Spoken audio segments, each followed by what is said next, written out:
జగన్ పై వీర లెవెల్లో విరుచుకుపడ్డారు కాంగ్రెస్ ఎమ్మెల్యే ఆనం వివేకానందరెడ్డి. రౌడీజంతో ఎన్నికల్లో గెలవాలనుకోవడం తప్పని ఫైర్ అయ్యారు. ఇకనైనా పద్దతి మార్చుకుంటే బాగుంటుందని హెచ్చరించారు ఆయన. సోనియాకు, జగన్ కు, నక్కకు, నాగలోకానికి ఉన్నంత తేడా ఉందని విమర్శించారు ఆనం. ఎవరి స్వార్థం కోసం మధ్యంతర ఎన్నికలు రావన్నారాయన. కడపలో జరుగుతున్నటువంటి ఎన్నికల యొక్క కార్యక్రమంలో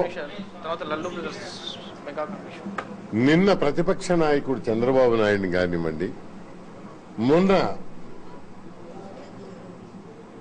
మా కాంగ్రెస్ పార్టీ నాయకులు చిరంజీవి గారి మీద కానివ్వండి, జగన్ పార్టీ వారు చేసినటువంటి దౌర్జన్యం, రౌడీజాన్ని ఖచ్చితంగా మేము ఖండిస్తున్నాం. ప్రజాస్వామ్యాన్ని గౌరవించినటువంటి వాళ్ళు, ప్రజాస్వామ్యాన్ని ప్రేమించినటువంటి వాళ్ళు ప్రజా అభిప్రాయానికి విలువిస్తారనుకోవడం మన యొక్క మూర్ఖత్వం అవుతుంది. మనకు ప్రజాస్వామ్యం వచ్చి షష్ఠి పూర్తవుతుంది. ఈరోజు 60 సంవత్సరాలు దాటిపోయింది మనకు ప్రజాస్వామ్యం వచ్చి.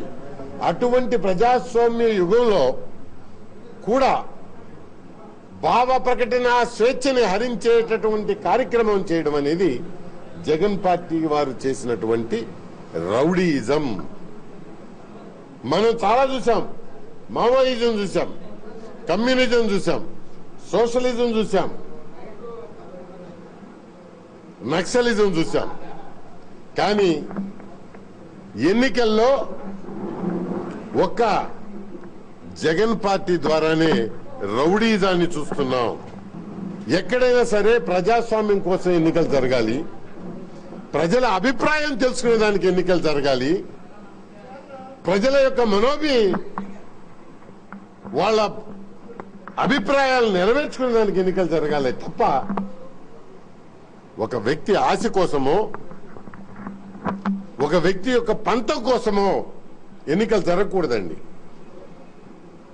అటువంటి ఎన్నికలు ఒకరి పంతం కోసం, ఒకరి యొక్క ఆశ కోసం ఈరోజు ఎన్నికలు జరుగుతున్నాయి. అటువంటి వారికి తగునైనటువంటి బుద్ధి చెప్పాల్సినటువంటి బాధ్యత ఈరోజు ప్రజల మీద ఉంది.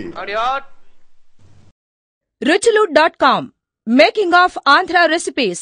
Recipe videos in Telugu for all varieties of veg, non-veg, baking snacks and desserts. Please visit ruchulu.com.